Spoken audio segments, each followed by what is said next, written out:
পটুয়াখালীর মহিপুরে অসহায় ও দুস্থ মানুষের সরকারি ভাতা পাইয়ে দেওয়ার নামে টাকা হাতিয়ে নেওয়ার অভিযোগ উঠেছে এক ইউপি সদস্যের বিরুদ্ধে।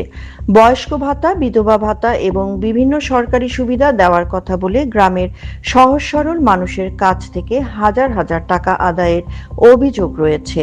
অভিযুক্ত মহিপুর ইউনিয়নের ১, ২ ও ৩ নম্বর ওয়ার্ডের সংরক্ষিত আসনের সদস্য মিনারা বেগম।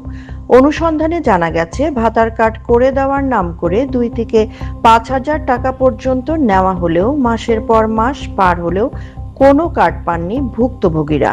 প্রতারণার শিকার হয়েছেন ৮০ বছর বয়সী এক দৃষ্টি প্রতিবন্ধী বৃদ্ধ।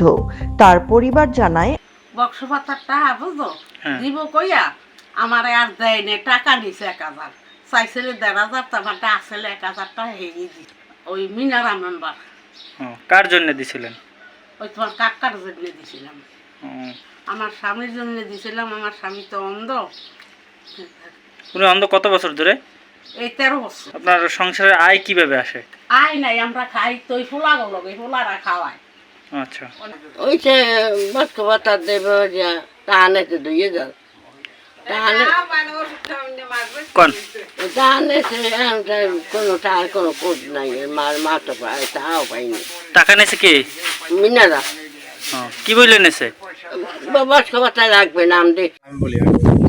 গরিব মানুষ, আমি ২,০০০ টাকা চাইছে, আমি টাকা দিতে পারি না দেখি আমার নামটা দেয় নাই, বিধবা ভাতা।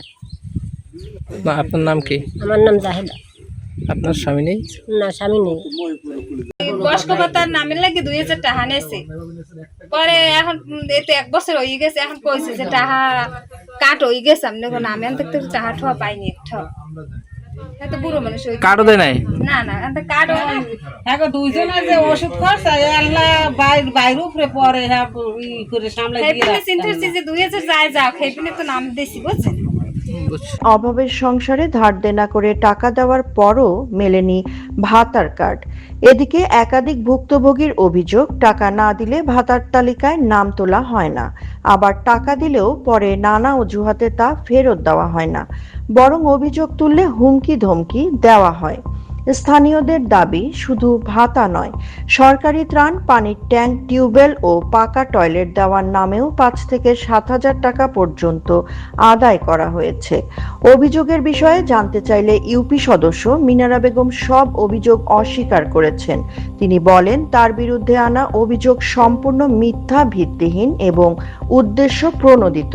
এদিকে ইউনিয়ন পরিষদের চেয়ারম্যান হাজী মোহাম্মদ ফজলু গাজী জানিয়েছেন, এ বিষয়ে এখন পর্যন্ত কোনো লিখিত অভিযোগ পাননি। অভিযোগ পেলে নিরপেক্ষ তদন্ত করে আইনানুগ ব্যবস্থা নেওয়া হবে বলে জানান তিনি।